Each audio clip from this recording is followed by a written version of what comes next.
Assalamualaikum warahmatullahi wabarakatuh. Saya dari kelompok 6 akan mempresentasikan tentang unsur transisi periode keempat.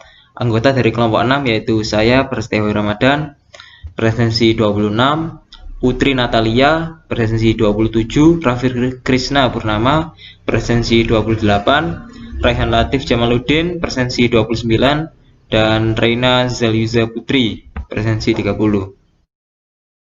Yang pertama adalah unsur transisi periode keempat yang ada di alam. Di alam, unsur-unsur ini terdapat dalam senyawa atau mineral berupa oksida, sulfida, ataupun karbonat. Lalu untuk sifat fisikanya, unsur ini mempunyai kerapatan yang besar. Lalu titik leburnya sama, ukuran atomnya sama, penghantar listrik yang baik, dan struktur kristalnya terjejal. Lalu sifat kimianya yaitu sama-sama bersifat logam.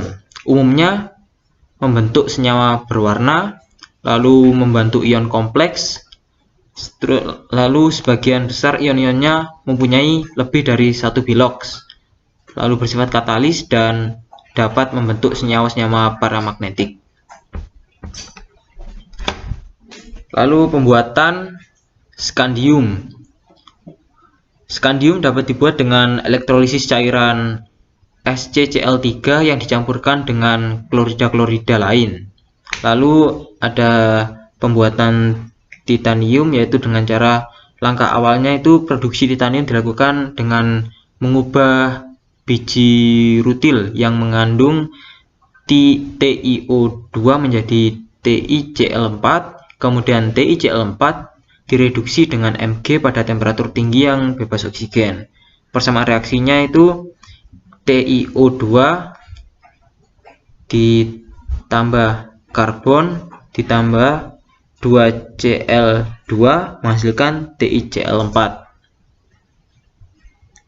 plus CO2. Lalu TiCl4 plus 2Mg menghasilkan Ti plus 2Mg Cl2. 27 akan melanjutkan materi. Yang selanjutnya adalah flavonoidium. Flavonoidium yaitu logam campuran dengan besi dihasilkan dari reduksi F2O5 dengan campuran silikon Si dan besi Fe. Reaksinya 2F2O5 plus 5Si plus Fe menjadi 4V plus Fe plus 5SiO2. Senyawa SiO2 ditambah dengan CaO menghasilkan suatu terak, yaitu bahan yang dihasilkan selama pemurnian logam. Yang selanjutnya ada krom. Logam krom dibuat menurut proses Goldsmith dengan jalan mereduksi Cr2O3 dengan logam aluminium. Reaksinya Cr2O3 plus 2Al menjadi Al2O3 plus 2Cr. Selanjutnya ada mangan. Pembuatan ferromangan dilakukan dengan mereduksi MnO2 dengan campuran besi oksida dan karbon. Reaksinya MnO2 plus Fe2O3 plus 5C menjadi Mn plus 2Fe plus 5CO. Yang selanjutnya yaitu besi atau Fe. Proses pengolahan biji besi untuk menghasilkan logam besi dilakukan dalam tanur tinggi. Bahan baku yang dimaksudkan dalam tanur tinggi yaitu biji besi, karbon, dan batu kapur CaCO3. Prinsip kerjanya dengan mereduksi oksida besi dengan gas karbon monoksida.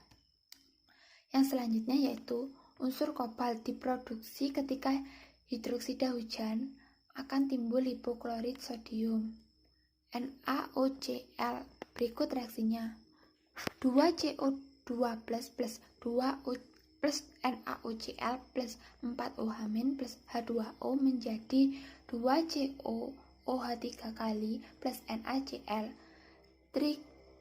trihidroksid COOH3 kali yang dihasilkan kemudian dipanaskan untuk membentuk oksida dan kemudian ditambah dengan karbon sehingga terbentuklah unsur kobalt metal. Yang selanjutnya ada tembaga CU. Proses pengolahan tembaga diawali dengan pemanggangan chalcopyrite CuFeS2 atau biji tembaga lain. Hasil pemanggangan dioksidasi dalam oksigen.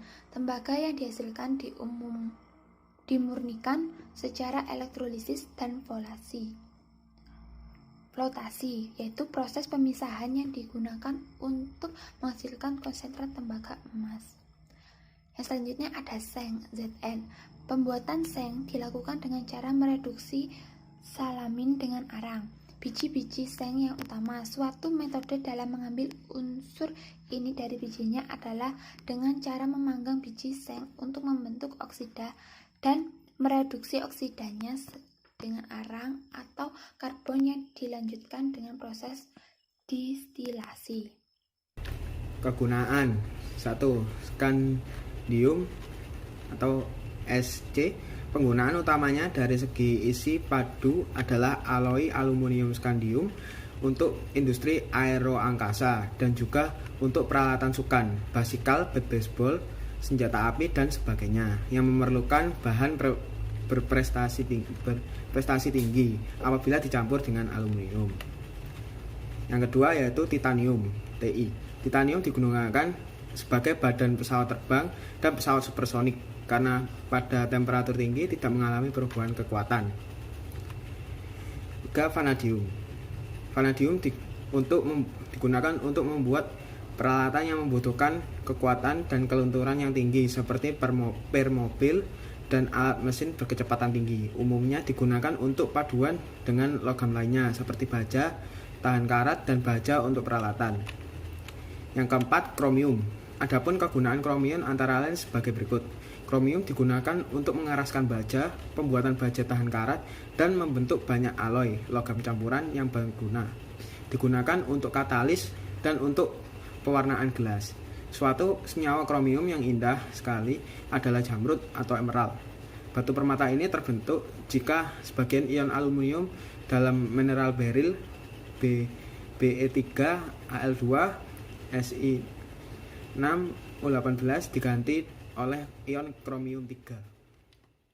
Gunaan nomor 5 mangan. Mn pada produksi baja, Mn berpartisipasi pada permunian besi melalui reaksi dengan belerang dan oksigen dengan memindahkannya melalui pembentukan terak. Fungsi yang lain adalah untuk meningkatkan kekerasan baja yang mengandung Mn dengan proporsi yang bersifat sangat keras dan tahan lama. Oleh karena itu, digunakan dalam kereta api dan mesin-mesin bulldozer. Selanjutnya ada ferum atau Fe. Manfaat ferum atau besi antara lain sebagai bahan utama pembuatan baja. Adapun manfaat baja adalah FeOH3 digunakan untuk bahan cat seperti cat minyak, cat air, atau cat tembok. Fe2O3 sebagai bahan cat dikenal nama meni besi, digunakan juga untuk mengkilapkan kaca. Kemudian ada FeSO4 digunakan sebagai bahan tinta. Selanjutnya yang ketujuh yaitu kobalt atau Co. Kobalt yang dicampur dengan besi, nikel, dan logam lainnya untuk membuat alnico alloy dengan kekuatan magnet luar biasa untuk berbagai keperluan. Alloy satelit mengandung kobalt, kromium, dan wolfram yang bermanfaat untuk peralatan berat, peralatan yang digunakan pada suhu tinggi, maupun peralatan yang digunakan pada kecepatan tinggi. Selanjutnya, saya Rena Zalza Putri absen 30 akan membacakan kegunaan dari nikel. Nikel banyak digunakan untuk hal-hal berikut ini.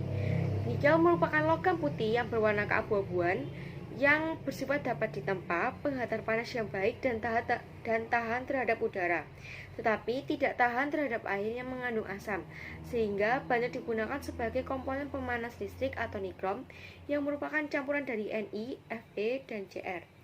Perunggu nikel digunakan untuk uang logam. Perak Jerman atau dalam kurung paduan Cu, Ni, Zn digunakan untuk barang perhiasan, pembuatan alloy, baterai elektrode, dan keramik, dan lain-lain. Selanjutnya, kegunaan dari cuprum atau Cu. Cuprum atau tembaga banyak digunakan sebagai kabel jaringan listrik karena sifatnya menghantarkan listrik. Tembaga juga digunakan untuk membuat pipa ledeng. Alloy tembaga dan emas digunakan untuk membuat perhiasan. Yang selanjutnya adalah kegunaan dari Zn atau zinc, digunakan untuk melapisi besi dan baja untuk mencegah karat atau perkaratan. Zinc juga digunakan dalam alloy misalnya brazo atau tembaga dan zinc.